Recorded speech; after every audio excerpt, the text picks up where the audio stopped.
Hello, I am Hiski Smart, and I am going to look at assessment for lower limb vascular supply with you. So let's jump right into this.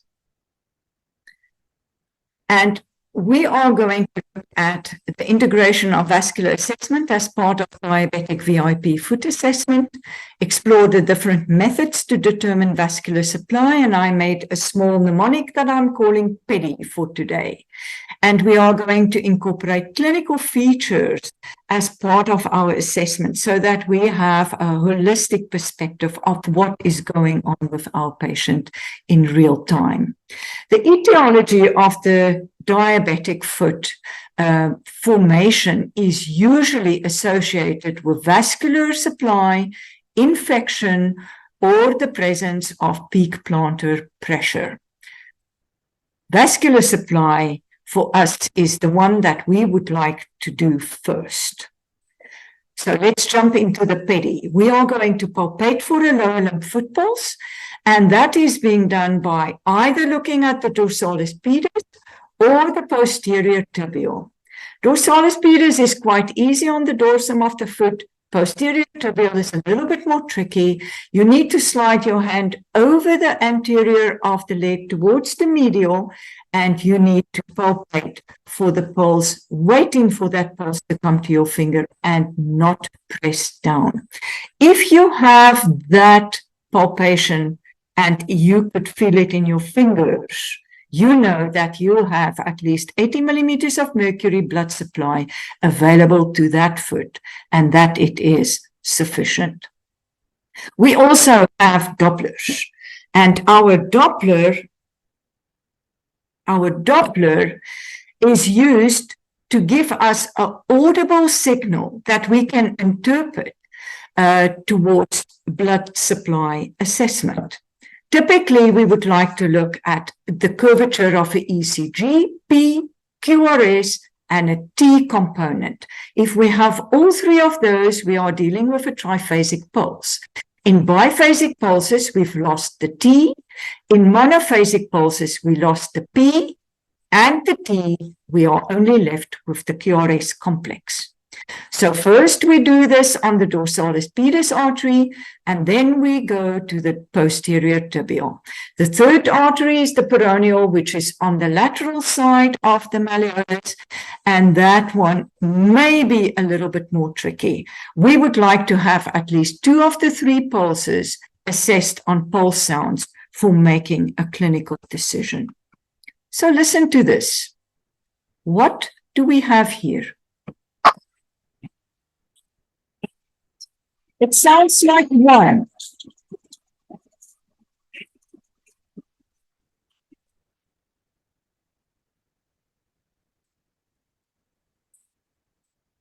But it's actually 2.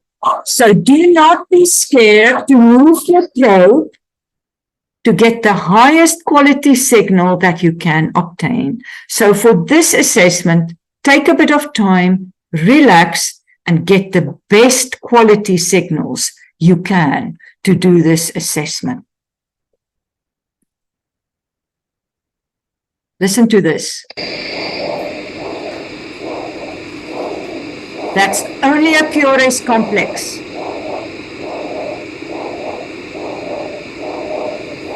It's 1 curve only, and it's rocky.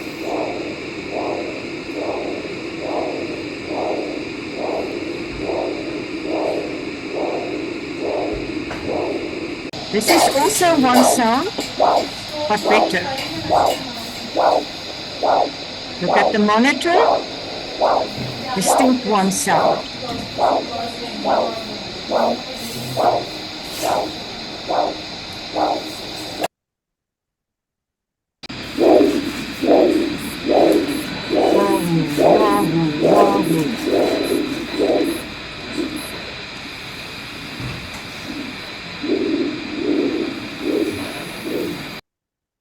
Sounds. Listen to this.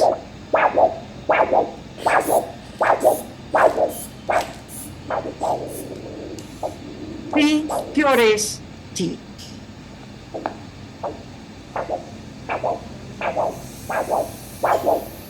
Listen how elastic it is.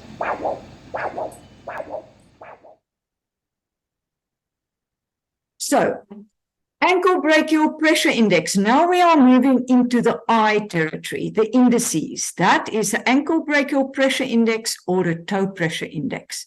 Typically, we want to see what is the distal blood supply divided by the brachial blood supply. So we put a cuff on either side, we get the highest values we can obtain, and we divide the ankle through the brachial value. So if we look at patient number 1 here, you will see brachial was 144. The highest value of the right leg was on the posterior tibial. That was 136. If we divide 136 through 144, the ratio that we get is 0.94. We did the same on the left leg. The value was 0.94. Is that sufficient? Most probably, yes, slightly compromised, but this patient is still okay on that if this person is not having diabetes. Look at patient number 2. Posterior tibial value was 85, brachial value 118, all the rest were lower, and the ABPI on that 0.72. The other leg was also with a little bit of a compromise. Highest value was 98 and giving us a ratio of 0.83. If we are having ratios from 1 to 1.4, it is interpreted as a normal value if the person is not having diabetes. If the person is having diabetes, ABPI may often be elevated due to arterial wall calcification. If you have values that is lower than 0.6, even in the range 0.6 to 0.79, we are dealing with insufficiencies here and would like to have a vascular consult. Values lower than 0.6 needs to have an urgent vascular referral. We are actually, in persons with diabetes, much more comfortable if we are looking at toe pressures. And in diabetic persons, we want to have a value of at least 50 millimeters of mercury obtained. Why is the toe pressure more reliable? Because the distal arteries are often not calcified, and we can occlude that artery to get that elastic sound and to get that release of pressure, to get the flow and to get the signal. So toe pressures much more reliable as part of your indices that you are investigating. So there's a small E in my PEDI, and that is an educational enabler. So we have looked at the clinical features of a diabetic neuroischemic foot, and typically we will look at the local presentation, which will be often very much distal, with necrotic patches. You may see underlying structures within that wound. It's often small and round with a cut-out appearance. Pulse is often monophasic. Ankle brachial pressure indices in neuroischemic patients often falsely elevated and not a value that I would like to use.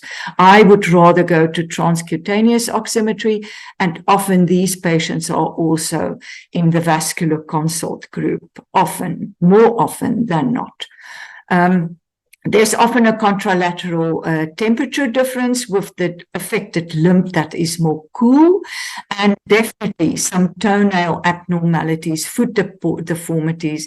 And this foot, if it presents like that, is often a maintenance wound until we can get underlying causes corrected to get that patient on the way to healing.